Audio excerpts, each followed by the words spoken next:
Olá pessoal, tudo bom? Hoje nós vamos falar sobre esse livro aqui, a Bíblia Sagrada.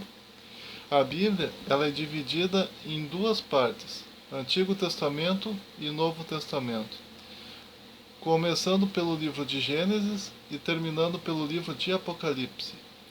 A Bíblia ela possui diversos tipos de escrito. Ela possui poesia, ela possui profecia, ela possui textos narrativos, ela possui simbologias, ela possui textos literais, enfim, ela possui vários tipos de texto, né? Sendo considerado um dos livros mais complexos que existe e a verdadeira mãe de vários tipos de religiões que surgem a todo momento. A Bíblia, ela começa no livro de Gênesis. O livro de Gênesis, ele começa dizendo que no princípio Deus criou os céus e a terra era sem forma e vazia, e havia trevas sobre a face do abismo, e o Espírito de Deus se movia sobre a face das águas. Então disse Deus, haja luz, e houve luz. E viu Deus que a luz era boa, e fez Deus separação entre a luz e as trevas. E chamou Deus dia a luz, e noite as trevas. E foi a tarde e a manhã o dia primeiro. E assim começa, durante 6 dias, segundo a Bíblia, Deus criou os céus e a terra, o mar e tudo que neles há. Então Deus plantou um jardim no Éden, e no sexto dia Deus criou o homem, né, do pó da terra, e Deus colocou lá no jardim do Éden o homem que ele havia criado. A mulher posteriormente foi criada da costela do homem. Deus viu que não era bom o homem estar sozinho, então Deus fez um pesado sono recair sobre o homem, e da costela que Deus tirou do homem, Deus criou a mulher. E o nome que esse primeiro casal passou a ter foi Adão e Eva. Tá? Depois Adão e Eva, estando no jardim do Éden, a Eva havia uma proibição, né, no jardim do Éden. Deus havia ordenado que Adão e Eva não comessem do fruto proibido, o fruto do conhecimento do bem e do mal. Mas a serpente, sendo o mais astuto de todas as animais que Deus havia criado, acabou incentivando a Eva a de fato comer o fruto do conhecimento do bem e do mal. A Eva, em desobediência a Deus, ela comeu o fruto do conhecimento do bem e do mal e acabou dando fruto também para o marido dela, e o marido dela, Adão, comeu o fruto do conhecimento do bem e do mal. Então os olhos de ambos se abriram e viram que estavam nus. Então cozeram folhas de figueira para si, para cobrir a sua nudez. Então o que aconteceu? Mais tarde, a voz de Deus desceu até lá. Deus puniu Adão e Eva por terem comido o fruto da árvore do conhecimento do bem e do mal. E Deus proibiu Adão e Eva de acessarem o caminho da árvore da vida. Dessa maneira, Deus expulsou Adão e Eva do jardim do Éden, a fim de que Adão e Eva não comessem do fruto da árvore da vida e se tornassem imortais. E Deus castigou a serpente, que antes ela tinha pernas, ao que tudo indica, ou asas, segundo alguns tipos de religião, mas ela acabou perdendo isso, a partir de então ela se arrastaria sobre o seu próprio ventre como punição, né? Mais tarde, Adão e Eva, já expulsos do jardim do Éden, Adão e Eva acabaram tendo um filho chamado Caim. Mais tarde tiveram outro filho chamado Abel. E Caim e Abel foram oferecer a Deus um sacrifício, e Deus se agradou da oferenda de Abel e não da de Caim. Então Caim se enfureceu posteriormente e matou Abel. E Caim posteriormente se casou com uma mulher, e acabou surgindo as primeiras cidades. Da descendência de Caim começou a surgir as primeiras cidades, surgiu os primeiros indivíduos que tocavam instrumento musical, surgiram os primeiros indivíduos que criavam armas de metal, enfim. Adão e Eva posteriormente tiveram outro filho, chamado Sete, e foi da descendência de Sete que surgiu uma linhagem mais piedosa. Da descendência de Caim surgiu uma descendência ímpia, e da descendência de Sete surgiu uma linhagem piedosa. Posteriormente, da descendência de Sete surge Noé, né?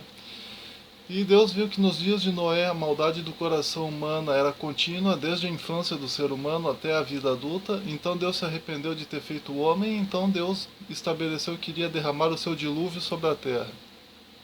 Deus ordenou que Noé e seus 3 filhos, Sem, Cã e Jafé, construíssem uma arca, né? Eles construíram a arca, entraram na arca Noé, Sem, Cã e Jafé, e a mulher de Noé, e as mulheres dos 3 filhos de Noé, e também os animais que Deus havia ordenado que entrassem lá. Eram animais de 2 em 2, né? Casal, segundo a tradição. E aí Deus fechou a porta da arca de Noé e acabou derramando o dilúvio sobre a terra. Posteriormente, a arca de Noé pousou no Monte Ararat, depois que o dilúvio já havia terminado.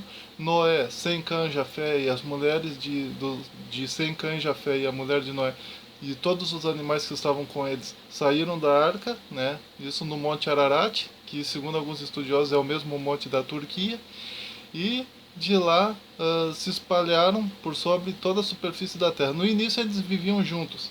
Aí mais tarde eles acabaram indo para Sinar, que ficava na Babilônia, e resolveram construir uma torre que chegasse até o céu. Os descendentes de Sem, Cã e Jafé, né, fizeram isso. Construíram uma torre chamada de Torre de Babel. O objetivo deles com essa construção era glorificar o próprio nome deles. O que aconteceu foi que Deus se irritou ao ver que era por uma questão de presunção a construção daquela Torre de Babel. E então Deus fez com que eles não conseguissem terminar a construção da Torre de Babel. Deus fez com que a língua deles ficasse confundida. E dali, segundo os estudiosos, surgiram os vários idiomas mães, né, que nós temos, que acabaram gerando os idiomas atuais. E aí eles foram obrigados a se espalhar por toda a terra. O que acontece posteriormente é que da descendência de Sem, filho de Noé, surge Abraão. Deus estabeleceu um pacto com Abraão no capítulo 12 de Gênesis. Deus disse a Abraão: sai da tua terra, da tua parentela e da casa de teu pai, e vai para a terra que eu te mostrarei, e farei de ti uma grande nação. Abençoarei os que te abençoarem e amaldiçoarei os que te amaldiçoarem. Então, Deus ele faz com que Abraão saia da terra de Ur dos Caldeus, que era onde Abraão morava, e Abraão vai em direção a Canaã, né, de maneira sem saber que estava indo em direção a Canaã, né, ele simplesmente foi caminhando e Deus foi guiando ele, até que ele chegou à terra de Canaã. Depois de alguns contratempos, Abraão gera um filho chamado Isaac, Isaac gera um filho chamado Jacó, e de Jacó vêm as 12 tribos de Israel, os 12 filhos de Jacó, que acabaram gerando as 12 tribos de Israel. E o nome de Jacó foi substituído por Israel. Os nomes dos 12 filhos de Jacó é Ruben, Simeão, Levi, Judá, Issacar, Zebulon, Naphtali, Dan, Gad e Aser. E mais tarde, de um dos filhos de Jacó, chamado José, surgiu Benjamim e Manassés, né? Benjamim, melhor dizendo, era irmão de José, filho de Jacó, e Efraim e Manassés eram filhos de José. E essas passaram a ser as 12 tribos de Israel posteriormente. Eles estavam morando no Egito até então, a descendência deles se multiplicou sobre a terra do Egito, e aí se levantou um novo faraó, depois que toda aquela geração morreu e uma nova geração se levantou um faraó no Egito que não conhecia Jacó, nem José, nem os 12 filhos de Jacó, nem ninguém. Viu aquele povo espalhado pelo Egito se multiplicando, então resolveu escravizar aquele povo. Mais tarde Deus levanta Moisés no meio dos filhos de Israel, faz o povo de Israel atravessar o Mar Vermelho, sair do Egito e posteriormente, sob a liderança de Josué, vão morar na terra de Canaã. Mais tarde surge juízes para governar os filhos de Israel, cada vez que os filhos de Israel se esqueciam da lei de Deus.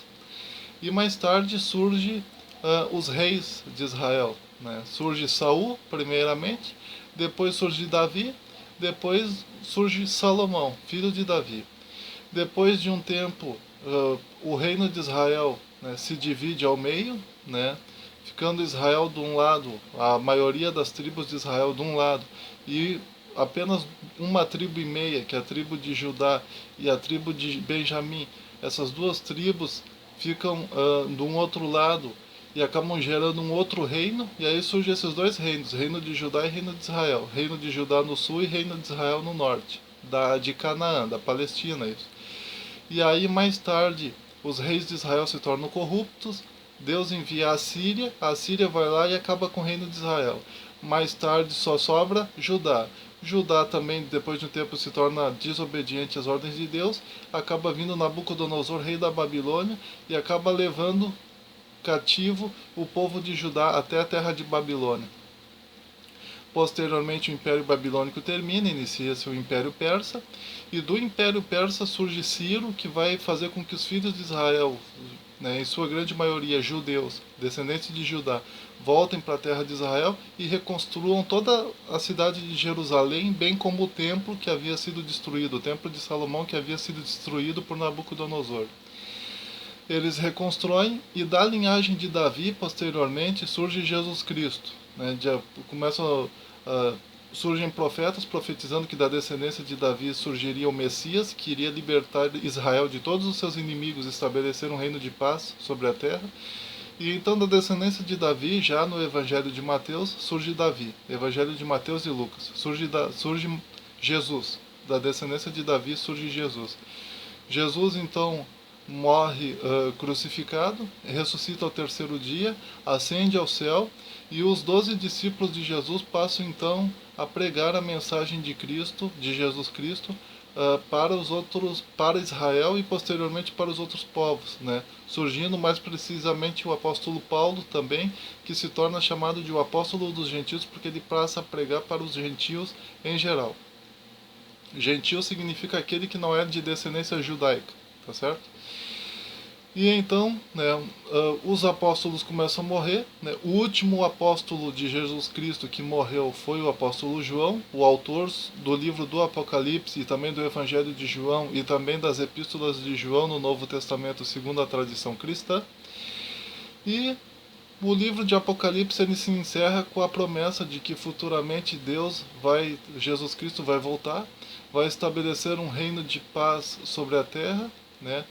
E nesse reino de paz que Jesus Cristo vai estabelecer, os mortos vão ressuscitar, uns para alegria eterna, outros para tristeza e vergonha eterna. Os ímpios que não obedecem a Deus serão lançados no lago de fogo e enxofre, ou seja, aqueles que morreram ímpios vão ressuscitar só para ser lançados no lago de fogo e enxofre. Os filhos de Deus que morreram e foram sepultados ressuscitarão, voltarão à vida para receber as recompensas eternas. E existe a promessa então de que algum dia vai vir Jesus Cristo aí, Jesus Cristo vai retornar e vai estabelecer então esse reino de paz e harmonia, onde não haverá mais morte, choro, tristeza, dor, mágoa, preconceito, nem nenhum outro tipo de mal, tá? Esse podemos dizer é o resumo da Bíblia, um resumo bem sintético, porque aqui eu tenho pouco tempo, né? Os vídeos aqui são bastante limitados a nível de tempo, então um resumo da Bíblia seria esse, um resumo do resumo do resumo, né? Sem entrar em questões ideológicas. O Antigo Testamento da Bíblia começa com o livro de Gênesis e termina com o livro de Malaquias, e o Novo Testamento inicia-se com o Evangelho de Mateus e termina com o livro do Apocalipse. A palavra Apocalipse vem do grego apocalypse, que significa revelação. Qual é a diferença entre a Bíblia católica e a Bíblia protestante? A Bíblia católica ela possui no Antigo Testamento mais livros que a Bíblia protestante, tá certo?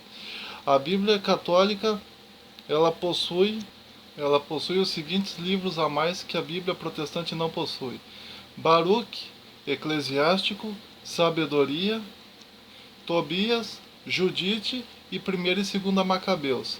Esses livros não aparecem na Bíblia protestante, tá certo? Uma curiosidade interessante é que, segundo alguns estudiosos, o Evangelho de Marcos foi o primeiro evangelho, que surgiu lá por volta do ano 70 da era cristã. O Evangelho de Mateus e o Evangelho de Lucas surgiram dos anos 90 a 95 da era cristã. O Evangelho de João foi o último evangelho que surgiu em Éfeso no ano 100, mais precisamente. Heráclito de Éfeso, no século 6 a.C., falava sobre o Logos, o Verbo. E como João escreveu posteriormente, mais de 500 anos depois, o Evangelho de João, na cidade de Éfeso, exatamente por isso, ele começa o seu Evangelho dizendo: no princípio era o Verbo estava com Deus e o Verbo era Deus. Tá? O Logos era Deus. Então, exatamente por isso, né? O Evangelho de Mateus, Marcos e Lucas são chamados de evangelhos sinópticos, porque a palavra sinótico significa mesma visão, né? Porque eles são muito parecidos entre si, têm muitas semelhanças, embora muitas vezes eles tenham detalhes característicos diferentes um do outro. Um vai dizer, por exemplo, que Jesus estava numa jumenta, o outro vai dizer que Jesus estava em duas jumentas. A genealogia de Mateus, por exemplo, e a de Lucas são completamente diferentes. Enfim, essas questões. Então, essa é a Bíblia Sagrada, então. Deem um joinha, compartilhe esse vídeo. Até mais.